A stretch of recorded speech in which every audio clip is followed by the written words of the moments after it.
भाई प्लीज मेरी बात मान लें, हम अम्मी का मोबाइल चोरी उठाकर दुबई फोन करके अब्बू को बता देते हैं कि अम्मी हमसे काम करवाती हैं।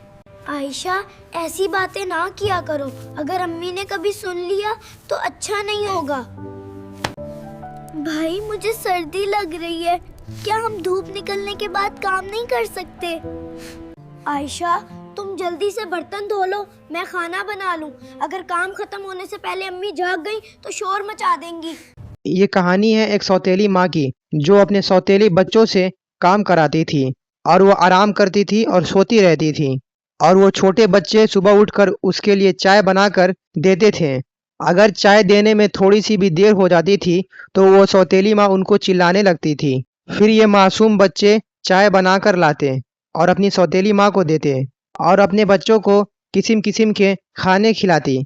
और वो अपने बच्चों का जूता पॉलिश और स्कूल के ड्रेस उनसे ही काम कराती।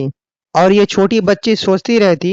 अम्मी कहती थी जो बच्चे स्कूल जाते हैं वही बड़े आदमी बनते हैं। और अपने बच्चों का खाना झूठा हुआ इन दोनों को खाना खिलाती और पूरा घर को साफ कराती। और जब ये बच्चों के अब्बू का कॉल आता तो ये देखिए औरत क्या बोलती। आप बस वक्त पे पैसे भेज दिया करें। आपको पता तो है कि बच्चों की हर फरमाइश पूरी करनी होती है। अपना ख्याल रखना और बच्चों का भी। मैं फिर कॉल करूंगा। जब वो अपने बच्चों के बारे में पूछता तो उनकी सौतेली माँ उससे झूठ बोल देती और ये दोनों बच्चों से घर का पूरा काम कराती और कपड़े भी धुलाती। और ये दोनों बच्चों पे गुस्सा करती और डांटती रहती। और कल ईद था तो अपने बच्चों के लिए शॉपिंग पर जाती और अच्छे अच्छे कपड़े खरीदती। और जब वो छोटी बच्ची अपनी सौतेली माँ से अपनी ईद के लिए कपड़े पहनने के लिए मांगती तो उसकी माँ देखिए क्या बोलती है। तुमने ईद पर नया जोड़ा पहनकर क्या करना है? तुमने और अली ने सारा दिन बस घर का काम ही तो करना है।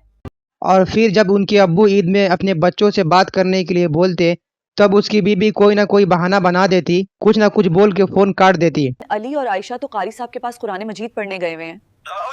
तभी उसको शक होता है, जब भी मैं अपने बच्चों से बात कराने के लिए बोलता हूँ वो कुछ ना कुछ बहाना बनाकर कॉल को कट कर देती है। परेशान हूँ भाई, मेरा मशवरा मानो, घर बगैर बताए एक चक्कर लगाओ, तुम्हें पता चल जाएगा कि वहां तुम्हारी गैर मौजूदगी में क्या हो रहा है। भाई तुम ठीक कहते हो, मैं आज ही टिकट करवा कर घर जाता हूँ। फिर ईद के दिन लड़की को बहुत तेज बुखार हो जाता है। तभी अली अपनी सौतेली माँ से दवाई लेने के लिए जाता है तो उसकी सौतेली माँ उस पे गुस्सा करने लगती है और उल्टा सीधा बोलने लगती है। फिर उसकी सौतेली माँ उनको घर से बाहर निकाल देती है। अभी और इसी वक्त चले जाओ मेरे घर से। जब तुम्हारा बाप आएगा तुम्हें रहने के लिए अलग घर ले देगा। फिर गुस्से से उनकी सौतेली माँ उनको घर से बाहर निकाल देती हैं। दोनों बच्चे घर से बाहर आ जाते हैं।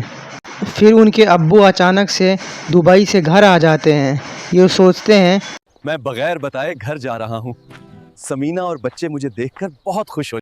फिर जब उनके अब्बू घर जाते हैं तो रास्ते में इनके बच्चे दिखते हैं और दोनों बच्चों ने सारी बात अपने अब्बू से बता दी। क्या कर रहे हो और ये क्या हाल बनाया हुआ है अपना?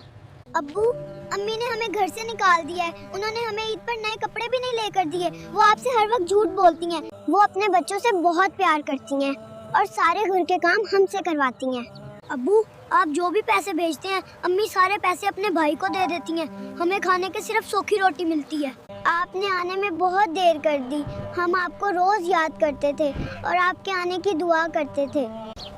फिर उनके अब्बू दोनों बच्चों को अपने साथ घर ले जाते हैं। फिर इनके अब्बू जब घर गए तो अपनी बीवी को बहुत गुस्सा दिखाएं और बहुत ही डांटे और उसकी औरत उससे झूठ बोलने लगी। झूठ बोला होगा, मैंने हमेशा अपनी सगी औलाद की तरह आपके बच्चों से मोहब्बत की है।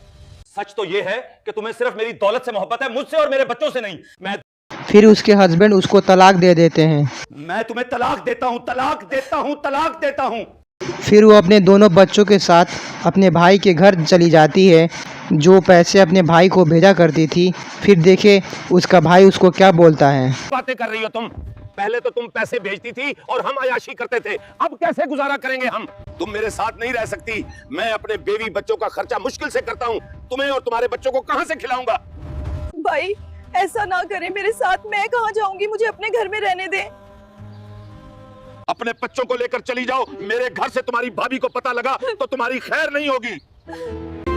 फिर वो कहीं की नहीं रही और वो फिर सोचती है, काश मैंने अपने शोहर को धोखा ना दिया होता, बच्चों पे जुल्म ना किया होता तो आज अपने घर ऐश से रहती। कुदरत का इंसाफ देखें, जहाँ मैंने अपने शोहर के बच्चों को बिठाया था आज उसी जगह पर अपने बच्चों के साथ खुद बैठी हूँ।